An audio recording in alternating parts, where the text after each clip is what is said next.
Saudações a todos, eu sou o professor Charles Camilo e nessa videoaula de Geografia do Brasil nós falaremos sobre economia e sociedade.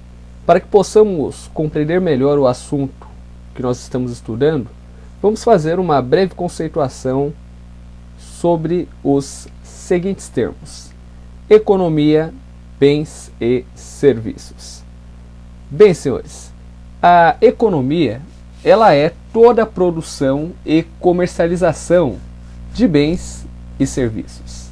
Nesse sentido, os bens são produtos materiais, como por exemplo os automóveis, canetas, móveis, casas e etc.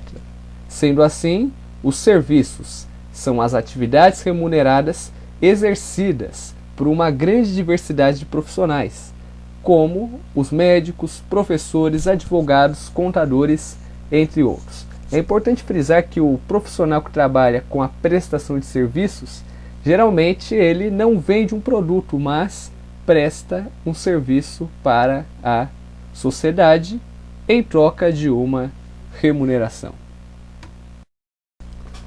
Produto Nacional Bruto.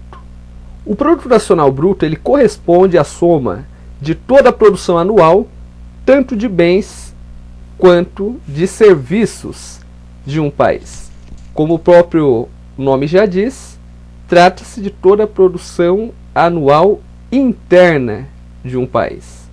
Já no caso que nós chamamos de Produto Interno Bruto ou PIB, refere-se toda a produção interna dentro de um território de empresas nacionais ou não, e principalmente investimentos do país em assuntos de interesse comercial a nível internacional. Ok? Dentro desse sentido, outro aspecto importante da economia é a renda nacional, que seria a soma de todos os rendimentos da população durante um ano. E nesse sentido, nós tiramos a renda média da população, que é a renda per capita. A renda per capita, renda por pessoa, é o valor da renda nacional ou do PIB dividido pelo número de habitantes. O resultado indica a renda média da população de um país ou de uma região. É por isso que nós temos que levar em conta que produção econômica muitas das vezes não significa riqueza, que nós só analisamos se um país é rico a partir da distribuição da renda per capita, da renda nacional.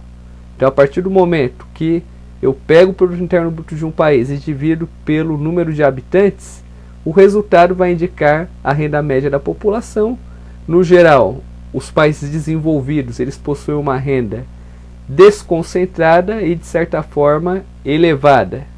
Já no caso dos países subdesenvolvidos, estes apresentam uma renda per capita baixa e principalmente uma renda concentrada nas mãos de uma minoria. Distribuição da renda. A distribuição da renda é um indicador que mostra como está distribuída a renda nacional pela população, se a renda está muito ou pouco concentrada. Então, geralmente, conforme eu já havia dito para os senhores no slide anterior, nos países desenvolvidos, a renda da população ela está desconcentrada. Isso significa uma qualidade de vida, ou seja, até as camadas mais pobres da sociedade, de certa forma, elas terão o básico para assegurar a sua sobrevivência. Diferentemente do que ocorre nos países subdesenvolvidos, onde a renda ela está concentrada, o que significa, de certa forma, um aumento das desigualdades sociais. Dentre os outros indicadores que nós podemos analisar para trabalhar o desenvolvimento de um país, está relacionado principalmente à questão da escolaridade, porque todo país desenvolvido tem uma população com elevada escolaridade média, e no geral nos países subdesenvolvidos, nos países pobres, há elevadas taxas de analfabetismo. Outro sentido, que nós podemos analisar o desenvolvimento econômico de uma sociedade, da população de um determinado país, é através da expectativa de vida. Então os indicadores ligados à saúde, à longevidade, que seria a expectativa de vida da população, nos permitem uma visualização do quadro econômico e social de um país. Tanto que um dos índices que nós utilizamos para analisar as desigualdades sociais existentes dentro de um país e analisar, de certa forma, o desenvolvimento deste país, refere-se ao IDH, Índice de Desenvolvimento Humano, que trabalha o desenvolvimento sob duas modalidades: produção econômica associada ao domínio de tecnologia e, no caso, o desenvolvimento social, que seria a qualidade de vida. Como o dinheiro arrecadado dessa produção econômica é investido e revertido para a população. Geralmente, nos países desenvolvidos, a expectativa de vida é bem maior dos recém-nascidos do que nos países subdesenvolvidos.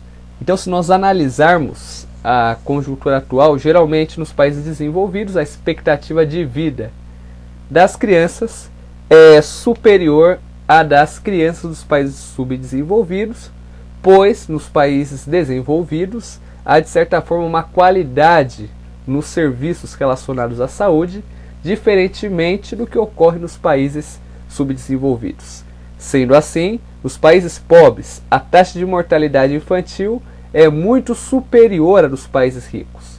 Tanto que a taxa de mortalidade infantil, ela trabalha sobre a seguinte forma: ela mede o número de crianças que morrem para cada grupo de 1000 crianças antes de completar 1 ano de idade. Bem, senhores, por aqui eu encerro esta videoaula.